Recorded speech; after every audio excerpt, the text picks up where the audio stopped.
stand around and get on with you, Carl, hinken! Go, Carl.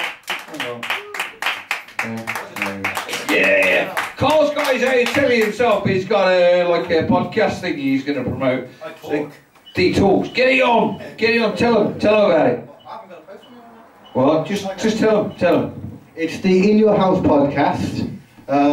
There's only been about like 7 episodes so far. It's going to be a poster outside. I just haven't done it yet because I've been lazy. I've been sat there. Yeah. How's everyone doing? Yeah. Karl. Hello. Someone's got to keep the hype, do you know what I mean?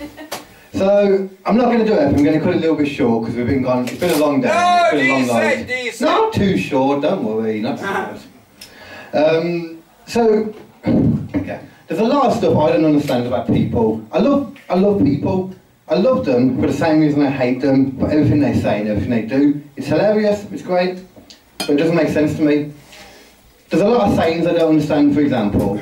My mom will say to me a lot, she'll say, it's always in the last place you look. Of course it fucking is. Who carries on looking when you find it? It's stupid. Fucking hell. There's a few other sayings as well, like, for example, what you don't know can't hurt you. Tell that to gonorrhea. Not true. Or, whatever doesn't kill you makes you stronger.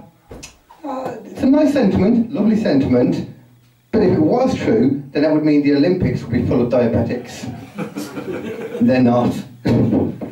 But my favourite saying, that once again makes no sense to me, is when they say, it's as hard as finding a needle in a haystack. As it depends on a few things. It depends, first of all, on how big the haystack is, and two, whether the needle is still attached to the crackhead or not. Quaintly heaps, one of the few manly things I did in my life, I tried to join the army at one point. I was in the ballroom talking to them like they do, and had a conversation, and it was all going good, and then I took my jacket off, and they saw these sleeve tattoos on my arms, and they said, sorry, you won't be able to join. So basically what that meant to me was, it's absolutely fine for you to go off to Afghanistan or whatever and have your arm blown off, but if that arm happens to have tattoos on it, yeah, you're not good enough for us. Fuck off. I thought that was funny, fuck you wouldn't. What other things we got? Yeah, do you remember, you should remember, about 2 years ago or so, something like that, there was a lot of the terrorist attacks that were going on in London, and a few people would hire a car and run them down the bridge, etc. Them dicks.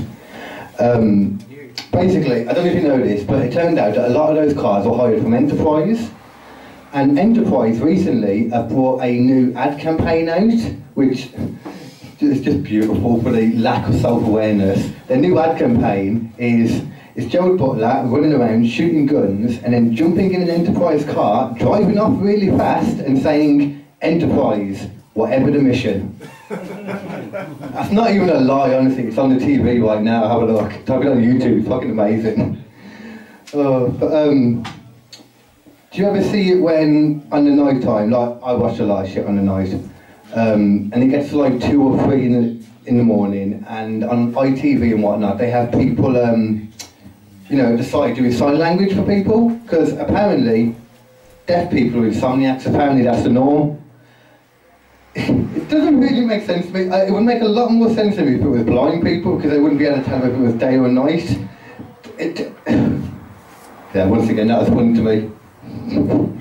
But one of the last things I'll talk about anyway is religion in general. If you're going to talk about stupid things that people do, you got to talk about religion, or as I call it, the real life Game of Thrones.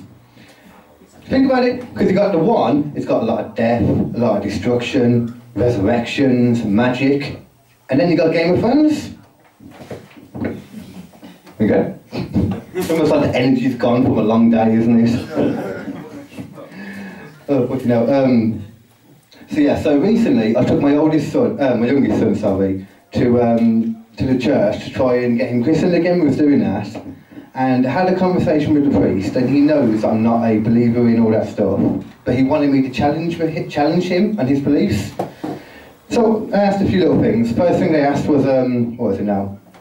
Okay, if Jesus can turn water into wine, why is alcoholism a sin? Does it make sense? And then I went a bit more. I was keeping it easy on him. So I went another one, and this generally happened. I said to him, what was it now? Yeah, I said to him, how am I supposed to believe that Jesus can... How am I supposed to believe that Jesus can walk on water but can't get himself off of a piece of wood? That was David playing his shit. It'd be like being in a box for like 20 days or whatever and dying on his fucking toilet in the bathroom. But the next one I asked him though, he was already getting a bit perturbed by this point, but the next thing I asked him he really wasn't a fan of. I said, what's the main difference between religion and a cult? And he looked at me and was like, the success rate. He didn't like that one. But Something kicked me when I was walking out of there though. Like, I got it all sorted and something kicked me as I was leaving. I realised I'm not a young kid anymore, I'm old, I'm almost 30. But it wasn't the fact that I was getting my second child christened, it was the fact that I went through that whole discussion with the guy, long discussion, and not once through the whole time did he try and rape me. Not once. I'm either old, or I'm just old apparently. If you're too old for a priest, you're fucking old. That's probably not true actually. Yeah. Okay. Just going to put a few one-liners for everyone anyway, because I fucking love them. Thank you. Oh, actually, before I do that, I just want to be serious for a second. To the dudes who stole my antidepressants earlier, I hope you're happy now.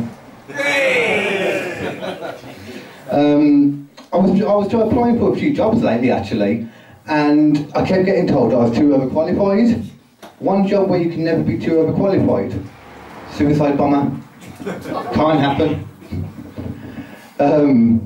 Recently, actually, how do you make sure you don't get caught red-handed? Wait until they're asleep, depending on the time of the month, wear gloves. Okay, lastly then. Do you know, it's true, do you know nowadays that everyone tells you, be the best that you can be true to yourself. It's not true if you're a paedophile. Not true. I messed that one up a little bit, but I like it anyway. I'm going after that, thank you guys.